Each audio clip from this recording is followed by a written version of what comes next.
I almost think you should put a star on my shoulders because I believe I can come up with these ideas and get paid this level because I am probably going to be a better fashion designer than some of these admirals. Just saying, I would like a pay raise. But let's get into some of the two biggest uniform changes that we've seen that nobody wanted. And one of them I think was a shock, and the other is something that kind of approached us much faster than we ever thought it would. Now, let's first get on to the first one here, and that is the Tupac.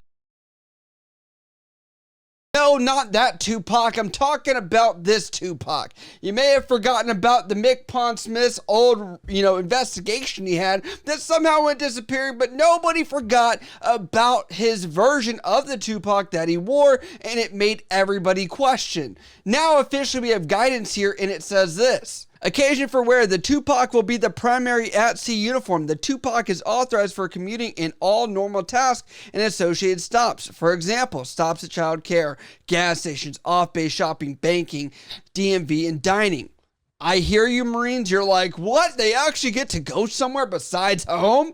Yes. We actually use common sense. I'm sorry. Consumption of alcohol in the Tupac off base is not permitted. Consumption of alcohol in the Tupac on base is authorized as promulgated by regional commanders. 5. Issue and sustainment. Each sailor serving onboard surface ships and submarines will be issued a minimum of 2 sets of Tupac as organizational clothing with an additional set upon deployment. Units are authorized to continue ordering IFRVs until unit has been fully outfitted with Tupac. As with all organizational clothing, Tupac will be replaced by the command when no longer serviceable. Unit should maintain TICOM directed stocking levels to support replacement as required. Commander should continue to procure the current 12 cal/CM2 arc flash coveralls described in NSTM 300 table 300 for sailors exposed to environments requiring this requirement for flash protection throughout the phase replacement period, as Tupac does not fulfill this requirement.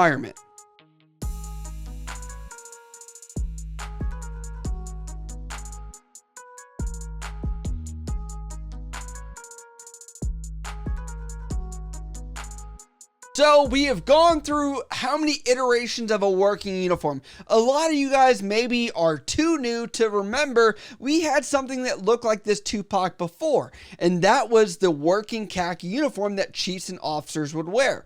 Now, on top of that, we also have to say that this coverall uniform has been allowed and has met this fire retardant issue that we've been battling for years. The only issue is at one point they made it not allowed to go home in, and you could not leave the pier in it, and you had to change over before you left, which was a big issue for a lot of people, but we got over it. Now it looks like this uniform's coming out, and we're like, hey, it does the same thing for the most part for most people on ships, but now you can go home in it, which I'm like, okay, we now look like we used to before if you're a chief or officer, and on top of that, you now look just like the Coast Guard, as this was a big deal that they had what were called the untucks, which were these things that were big back in, I think, 2008, 2009 era when they officially made the switch. So I look at this and I'm like, this is a lot of change for not a lot of benefit. What if we just made the coveralls that we already had allowed to go home in? That's just my thought process, but that's just me. Let me know what you guys think about the situation below. Do you like the new, I have to almost laugh every time I say this, but the Tupac two-part organizational clothing. Do you actually like this? Do you think you would like it better than coveralls because of the issue of trying to go to the bathroom? Or does this even matter to you? Or are you something that you're like the old hardcore, let's get back to some dungarees? Let me know down in the comments below. But that brings us on to our second, I would say, almost slap in the face. If you guys don't remember, we had the U.S. Navy, which actually reported on needing the change for rank tabs, which would show on the front of their service uniform.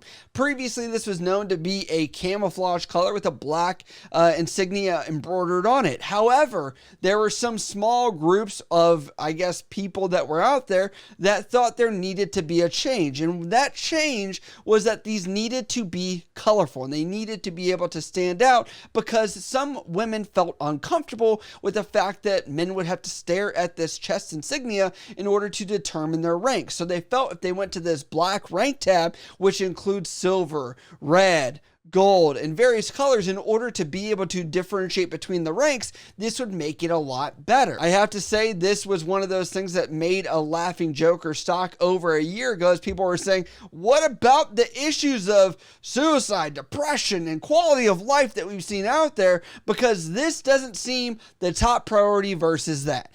Now, as that information came out, there were people that were being told this is going to be required. And if you're like myself, you were like, I'm not buying that until the last possible second, because we would not be people if we did not procrastinate. Now, this has led to people being out of stock dramatically and unable to obtaining one of these, glorious rank tabs that are out there. And from that perspective, we now have people that are saying, okay, if you don't have this rank tab, even though they're out of stock, and even though we know they're out of stock, you're going to have to wear what is this service uniform every single day, because that camouflage one is no longer applicable. And it's not like the Navy heard this on deaf ears. They heard it loud and clear and actually released guidance, but not for active duty.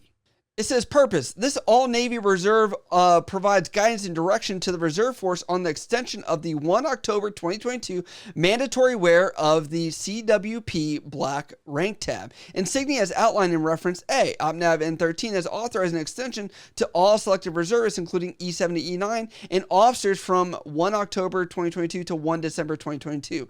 Reserve Forces N4 is working an initial outfitting solution with the Navy Exchange Command by directly sourcing 60,000 of these rank tabs from NEXCOM. NEXCOM will place the order through Vanguard for direct shipment to the Navy Reserve Centers.